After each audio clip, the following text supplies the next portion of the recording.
G'day guys and girls, my name's Isahooten and welcome back to the Terraria Comparison Series.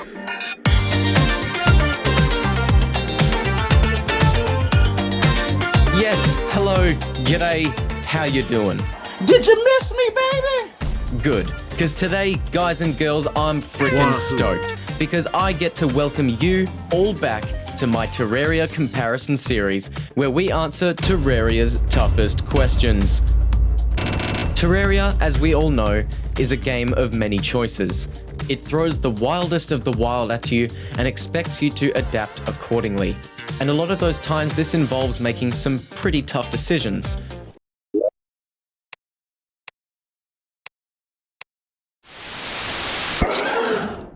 And among the toughest of these decisions are none other than decisions of weapon choice. So today, the Terraria Comparison Series is starting back up again with a clear purpose: to analyze and compare the titans of Terraria's weapon types.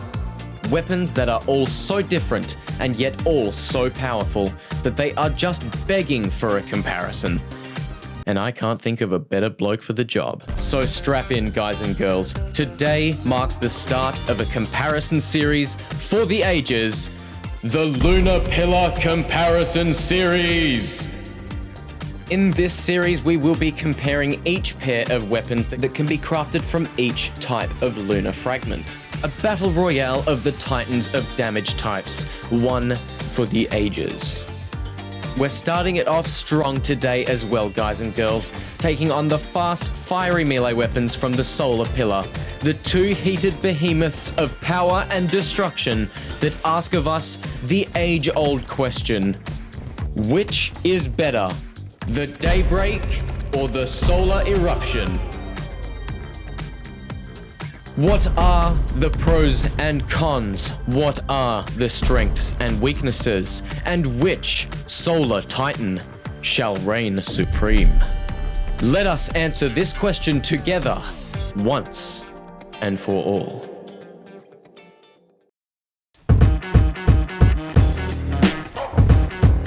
Both the Daybreak and the Solar Eruption are exactly what you'd expect of the titans of melee damage.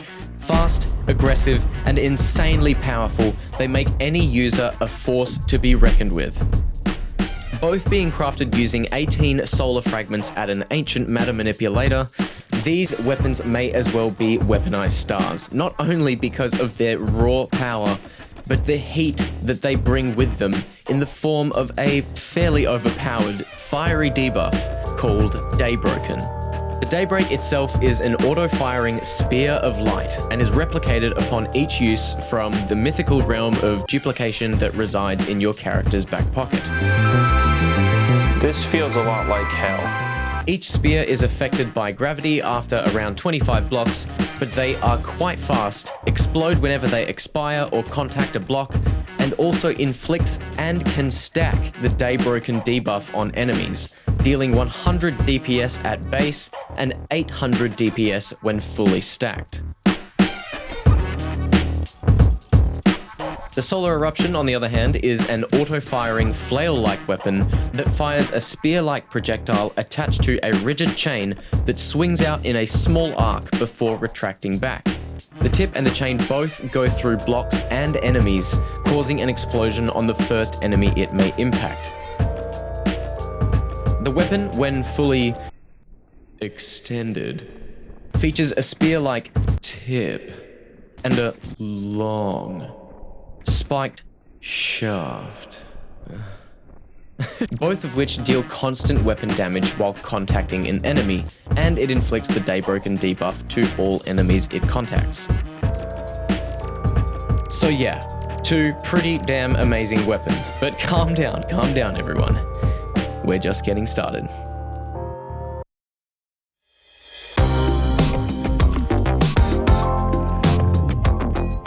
With both of these weapons being crafted from the same material and at the same point in the game, it's not much of a stretch to assume that they would be extremely similar. However, you don't actually get that from their stats, especially as it seems so one-sided. I can say that they are similar in the fact that they are both incredibly powerful, but just, wow. 150 base melee damage is a lot. Of course, 105 melee damage is still a lot as well, and the Solar Eruption does deal this damage quite efficiently, even through walls. But all of the stats here are just in the Daybreak's favor, pointing to a stronger overall DPS. What's more, both weapons also inflict the Daybroken debuff, but as we discussed before, the Daybreak is capable of stacking it on a target, and the Solar Eruption spreads it to every enemy it contacts, but does not stack. This is definitely the most defining factor that separates these weapons. The Daybreak, with its unique feature of debuff stacking and its incredibly high base damage, make it a powerhouse of a weapon that seems like it would be most effective against a high health single target. The Solar Eruption also inflicts the Daybroken debuff, but it won't stack, no matter how many times you hit an enemy. Trust me, I've been trying for far too long. Instead, the Solar Eruption has the ability to constantly damage enemies while contacting them, and can pierce enemies and blocks, making it incredibly versatile even if it has a lower base damage, and perhaps a better crowd control or confined area weapon than the Daybreak. But now, enough hypothesizing, it's time to get to know for sure. Let's get on to the juicy stuff.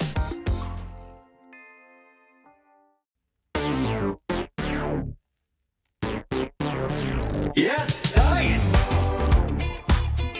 To establish what these weapons may be really capable of, let's put them through the ringer and take them over to our DPS laboratory. Here we'll run them through each of the rooms in our DPS lab so we can really put them under the microscope for that sweet, sweet DPS data.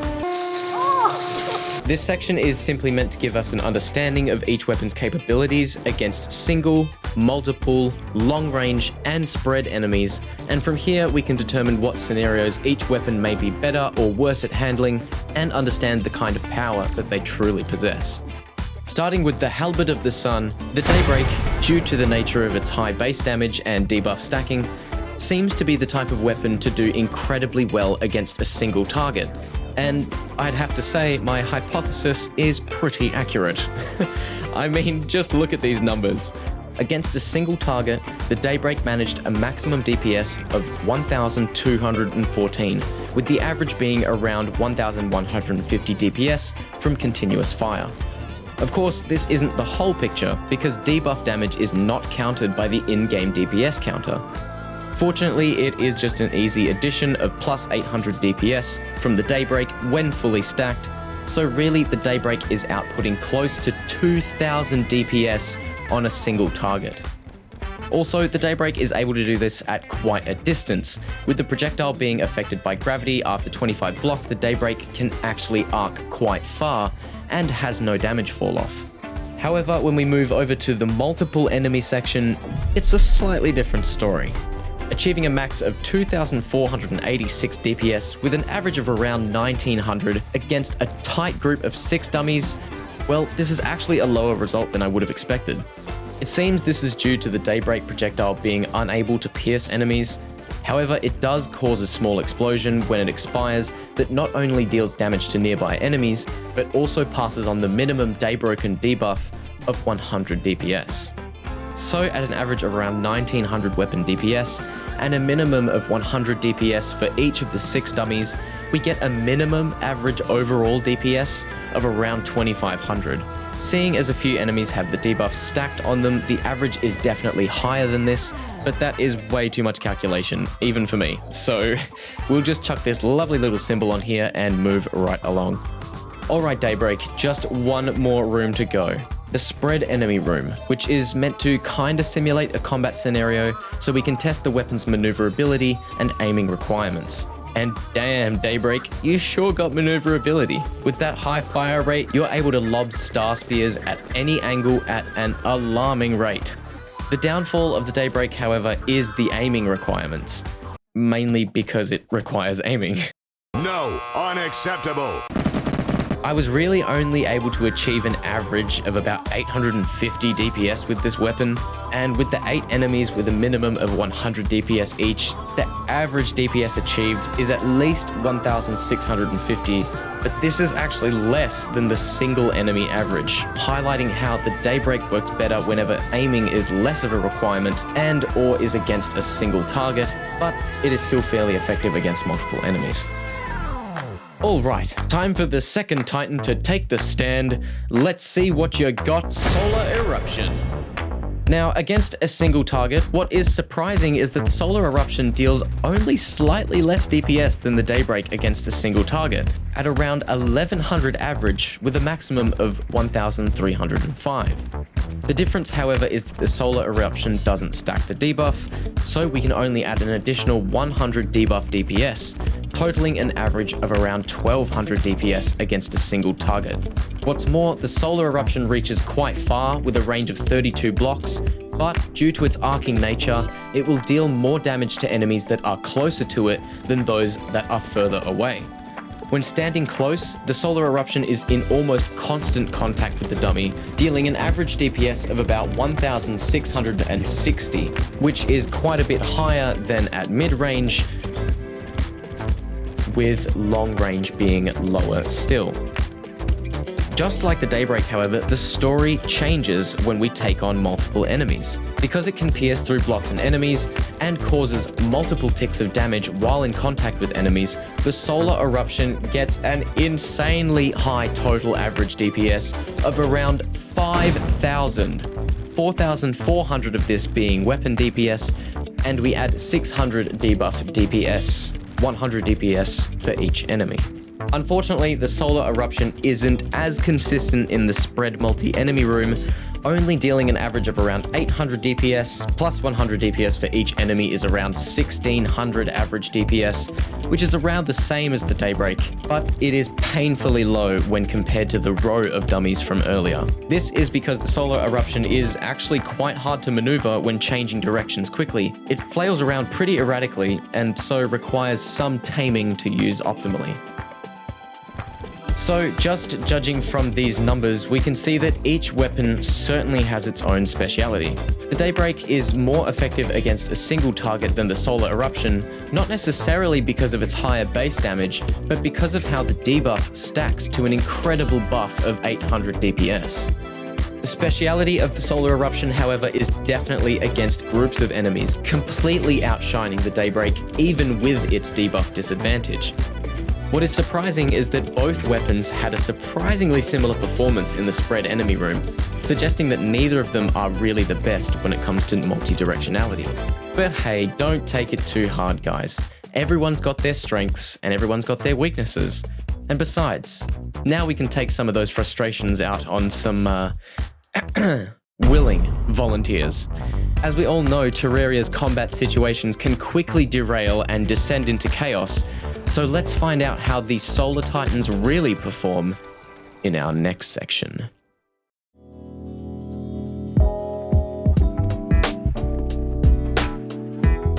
Okay, it's time.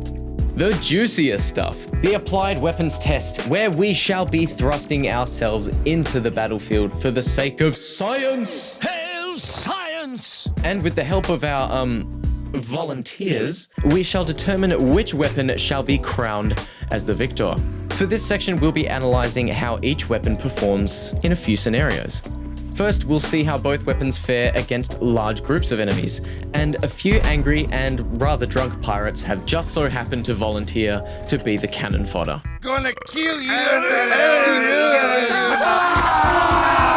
This is quite beneficial for us, as the pirate invasion has many different types of enemies that have a few different behaviors, so we'll be able to see how well the Daybreak and the Solar Eruption each handle crowd control scenarios and deal with high health mini-bosses among the chaos. Then, in classic Isahooten style, we'll be throwing ourselves in the ring with the big, mean orange metal man, the Golem. The Golem I've chosen here, of course, not only because we're such good pals, but, and don't let him hear me say this, but What? because he's basically just a big old pincushion for weapons like these. So we'll be able to get a consistent performance out of both weapons to draw the best conclusions. Alright Isahooten, enough explanation. Let's get testing these weapons the right way. Because after all, these are weapons, and weapons are for killing stuff.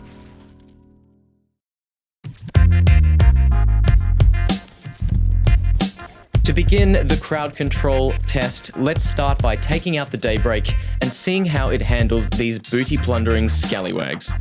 And yeah, wow, okay, it handles them pretty damn rough. Firstly, its range and fire rate make it easy to both kill enemies from far away before they become an issue, as well as effectively carpet bomb an area to thin the numbers.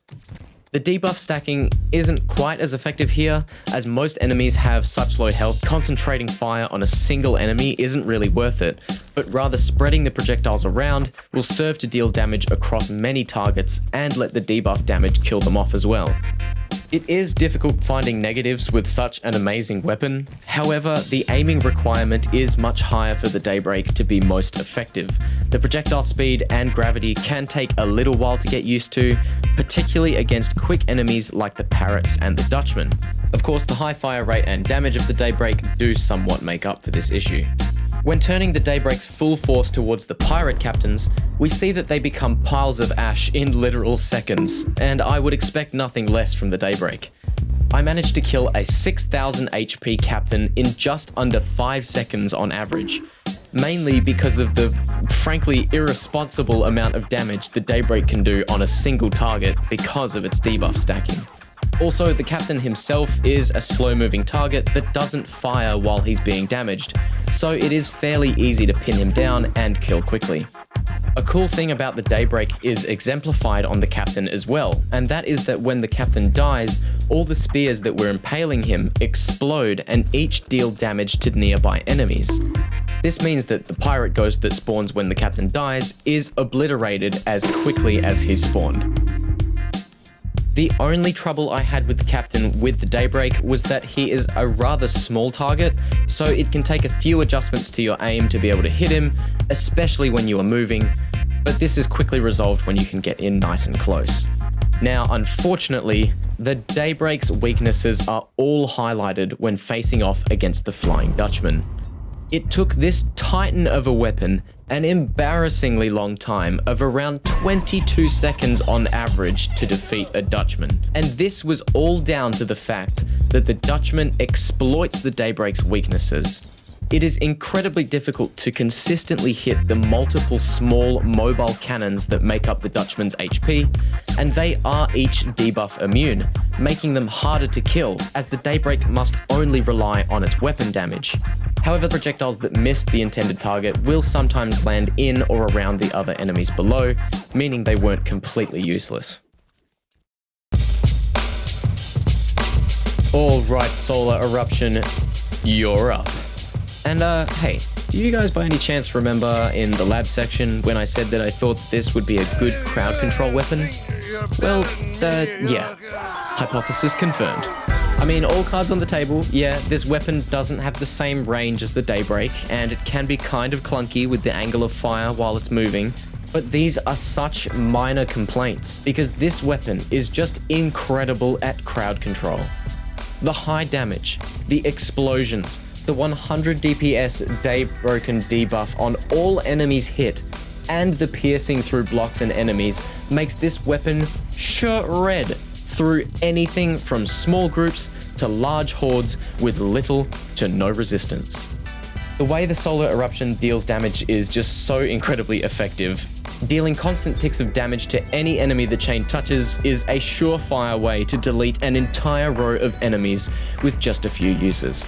Also, the ability to pass through blocks is just invaluable, especially against the many ranged characters like the Crossbower and the Deadeye, but mainly because it allows you to almost completely remove yourself from harm's way and still dispatch enemies that have little to no chance of reaching you. Against the pirate captains, the solar eruption did not perform as well as the Daybreak, but it actually did way better than I thought it would. While managing to stay close to the captain, the solar eruption deals insanely high damage as it stays in contact longer. And using this method, I was able to kill a captain in about 5.5 seconds on average, only half a second longer than the Daybreak. What's more, the solar eruption was able to kill all the enemies that were around the captain at the same time as damaging the captain, making the whole encounter a whole lot quicker and easier. When we see how the solar eruption performs against the Flying Dutchman, whoa, the solar eruption crushes this boat. This is not only because it can pierce enemies, but because the solar eruption performs exceptionally well against a row of enemies. And so I was able to defeat a Dutchman in an average of just 9.5 seconds. Irrationally quick.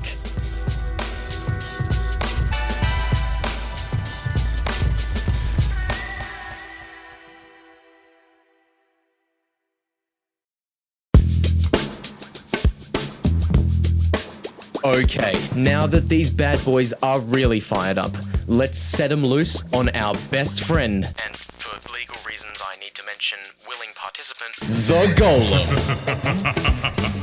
Against the Golem, the Daybreak managed to defeat him in just 32.5 seconds thanks to its incredible raw DPS. But the solar eruption was actually able to defeat the Golem in 32.12 seconds. Okay, yeah, this isn't really that much less, but I was actually pleasantly surprised as I expected the Daybreak to do much better. So, wow, okay, yeah, these results are incredibly similar. And honestly, each of the weapon's strengths and weaknesses complement each other in this boss fight, with Daybreak not doing so well against multiple targets during the first phase, but absolutely decimating the Golem's main body during the second phase because of its high DPS and debuff stacking. The solar eruption, however, dispatched the first phase of the Golem incredibly quickly, able to deal damage to the fists and the head all at once, and then, what I was actually pleasantly surprised by, it was able to defeat the second phase as quickly as the Daybreak because of the constant ticks of damage the solar eruption deals while it's in contact with the massive orange body.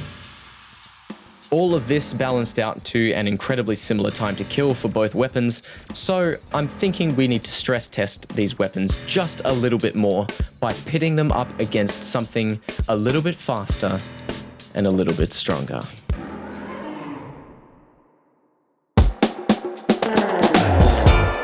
So, okay, the Golem, as lovable as he is not the best guy to test these weapons against. Instead, I think it's important to show the types of bosses that they do perform the best against, and how each weapon's strength serves to highlight the other weapon's weakness. So first up, we take on the sea pig, Duke Fishron. Duke Fishron is an incredibly fast enemy with an extremely high health, and can prove to be a challenge for even Terraria veterans such as your boy. No, unacceptable. But no need to fear, for I have the Daybreak. Now, the Daybreak works incredibly well against the Duke. Because the spears are quite fast and can be thrown much further than the solar eruption can reach, you can stay quite mobile against the Duke and still manage to deal a decent DPS. What's more, in a fast-moving fight like this, the passive damage from the stacked Daybroken debuff is absolutely invaluable, seeing as Duke Fishron is capable of dodging a lot of attacks. The solar eruption, on the other hand, really struggles quite a lot in this fight. Its range is a very limiting factor in this fight, as Duke Fishron is often outside of the solar eruption's effective range, and also the maneuverability of the solar eruption's arc can make it difficult to land successive hits on the flying marine swine. Even when you do get some good hits on Duke Fishron, it just doesn't compare at all to the Daybreak's DPS against a single target, and Fishron's might prove to be a little too much for the solar eruption. Having put the Duke now to rest, we move on to the metallic world eater, the Destroyer. Now, as I'm sure you're aware, the Destroyer is a giant metal worm that is made up of segments, similar to the Eater of Worlds. And as I've hopefully made painfully aware throughout this video, the Solar Eruption can pierce through enemies. I hope you see where I'm going with this. The Solar Eruption is the best weapon to use against segment enemies in Terraria. The ability to pierce not only deals with many of the Destroyer's drones as they spawn, but the ticks of damage dealt across all the segments the weapon is in contact with results in transforming 120,000 HP of Destroyer into a puff of smoke in holy crap time flat. Wait, what? Were there any frames between when he was standing and when I didn't see it, dude. Go back, I didn't see it. There's no frames, dude. The Daybreak is utterly embarrassed when taking on the Destroyer, as once again, all of its weaknesses are exploited. The javelins don't pierce, meaning they only deal one instance of damage before they explode, and what's worse, the Destroyer is immune to the Daybroken debuff, meaning no debuff stacking. Also, the drones are quite small and mobile, making them even harder to kill with the Daybreak. So, after seeing how each of these weapons perform against 3 different boss types, learning all about their individual strengths and weaknesses, and gathering all the relevant facts, it's time that we move on to the moment of truth.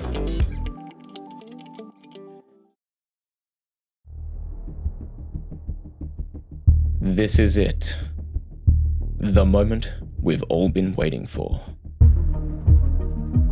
Now that we have fully assessed both of these melee titans, learning their strengths, weaknesses, and overall performance, I have made my decision.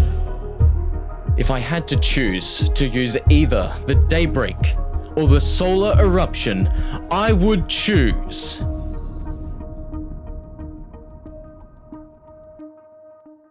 the Solar Eruption!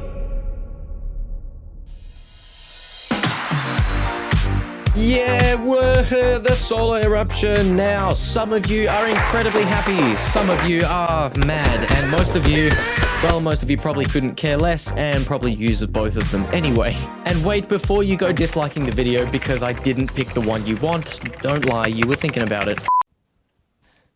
This has been a pretty shitty experience. Yeah, fuck you, dude. I'm gonna kill you. Just remember, this is just one guy's opinion. And of course, remember to share your opinion in both of the poll links in the description. The first link for which weapon you think is better out of these two, and the second so you can help me decide which Lunar Pillar weapons will compare next. Of course, both of these weapons have their strengths and weaknesses, and they both are incredibly strong choices. In fact, a lot of people would definitely consider the Daybreak to be the better weapon, and consider it to be one of the best weapons in the game. And they are absolutely right. I mean, not necessarily about the first part, but definitely about the second bit. No, not this time. It's totally made up. Pure fiction. The Daybreak is absolutely an underrated weapon, and honestly I went into this comparison thinking that the Daybreak would be the better choice. This is a weapon that I historically have loved to use, because not only does it look frickin' sick, but it is incredibly fun to use. However, the Solar Eruption has won me over, just barely. Well, hang on, you've just... No, I like it. This is brilliant, but I like this. Through this comparison, I actually discovered how its incredible versatility makes it just as adept at decimating humongous hordes of enemies as eviscerating bosses, as well as handling basically anything that I threw at it with relative ease. The Daybreak is just only slightly weaker than the Solar Eruption because it is not as effective in all scenarios. The Solar Eruption is a powerhouse of a weapon. It is both an immovable object and an unstoppable force. Don't ask me how it works, it just does. Trust me, I said it on the internet, so it must be true. Yeah, they can't put anything on the internet that isn't true. Where'd you hear that? The internet. And you believed it? Yeah. Where'd you hear that? Yeah. Where'd you hear that? They can't put anything on the internet that isn't true. Where'd you hear that? The internet. And you believed it? Yeah.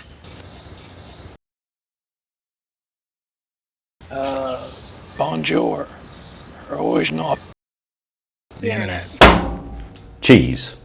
Of course, I haven't mentioned every single nuance about these weapons here today, but I hope that this video was enough to give you a fairly detailed picture about each weapon's strengths, weaknesses, and most importantly, how you can use both to their full potential. Well, guys and girls, there you have it. The Daybreak versus the Solar Eruption compare. Of course, don't forget to like and subscribe if you enjoyed this video, and look forward to the rest of the Lunar Pillar comparisons that we've got coming, including the tier list of Titans as the final video of the series. Also, remember the poll links in the description so you can vote for your choice for today's comparison, and of course, which pair of pillar weapons we will be comparisoning next. Leave a comment about any other comparison ideas you may have for the future. Let me know if you guys are as excited for this as I am. Thanks once again, guys and girls. Thanks for sticking around. Bye-bye.